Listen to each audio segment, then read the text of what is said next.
अब real estate में ना एक और समस्या आती है। आप ढुलेरा में काम कर रहे हैं, मुझे अपने एक्सपीरियंस से शेयर करिए।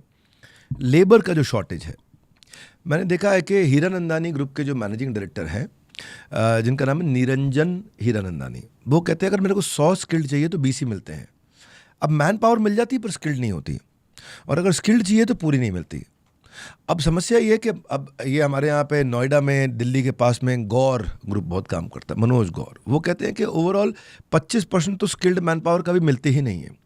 मिलती है तो अपने बीच बीच में छुट्टी बहुत लंबी ले लेती है। कभी छठ पूजा होता है, कभी दिवाली होता है, कभी होली पे जाना होता है, दिहाड़ी मजदूर होता है, लंच ब्रेक में गायब हो जाता है, शाम को 5 बजे से पहले गायब हो जाता है, बिना बताए छोड़ के चला जाता है। तो लेबर की प्रॉब्लम को आप कैसे सॉल्व करते हो? रियल एस्टेट डेवलपर को कैसे देखना चाहिए?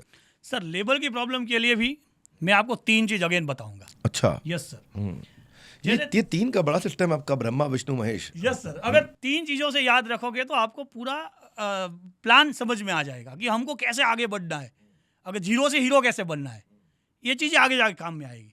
तो मैं आपको ये चीज़ बता दूँ कि जैसे गवर्नमेंट का जो रूल्स रेगुलेशन है उनसे ही आपको काम करवाना। अगर लेबर की शॉर्टेज है, उनका पीएफ है, ईएसआई है, ग्रेजुएटी है, इन सब चीज़ों का ध्यान रखो। जो आपके लेबर है उनमें सेफ्टी का भाव होएगा।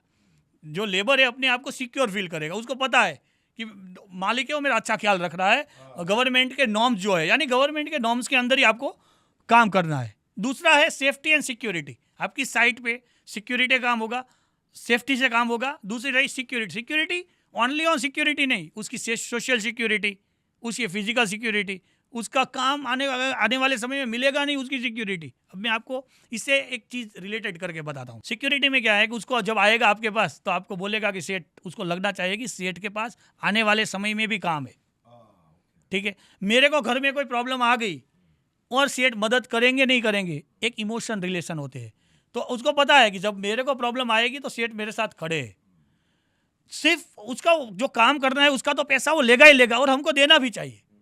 इन चीज़ों का अगर हम ख्याल रखें, सेफ्टी, सिक्योरिटी और गवर्नमेंट नॉर्म्स, तो हमारे को आगे जाके इस लेबर के दिक्कत में। आपको एक मस्त कहानी बताता हूँ। सिर्फ लेबर की बात आपने बताया तो मैं स्किल लेबर और नॉन स्किल, ये जो मैंने बात किया, नॉन स्किल लेबर की भी है और स्किल लेबर भी है, जैसे इंजीनियर्स, डॉक्टर और ये सब भी हो गए।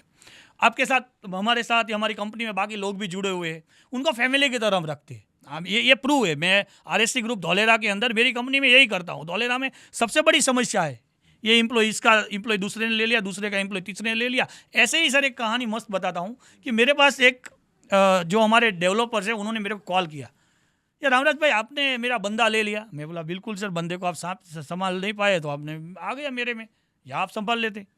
तो बोला यार मैं भी आपका ले लूँगा। मैं बोला ठीक है भाई, एक दिन आ जाओ। आए, नाश्ता नुश्ता किया और घुमाया पूरा ऑफिस। आपको जो भी आदमी लगे, मैं यहाँ से जा रहा हूँ, उसके साथ ले लो। बंदे को जो आपको चूज अच्छा लगे वो बंदे को ले लेना। गए, बंदे के साथ बात किया, समझाया।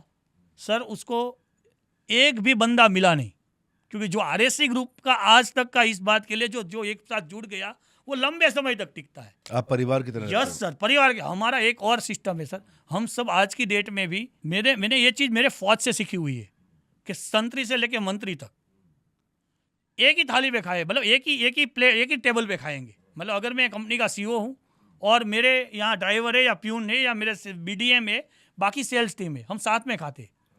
और ये रूल्स मैंने बनाया हुआ है कि हम यहाँ कोई साहब नहीं है और यहाँ कोई सिपाही नहीं है। इस रूल को मैंने फॉलो किया है और अपनी कंपनी में किया। आज मैं इसीलिए एक अच्छे लेवल पे हूँ सर। भाई ये तो बहुत बढ़िया बात है यार, ताली बजानी चाहिए।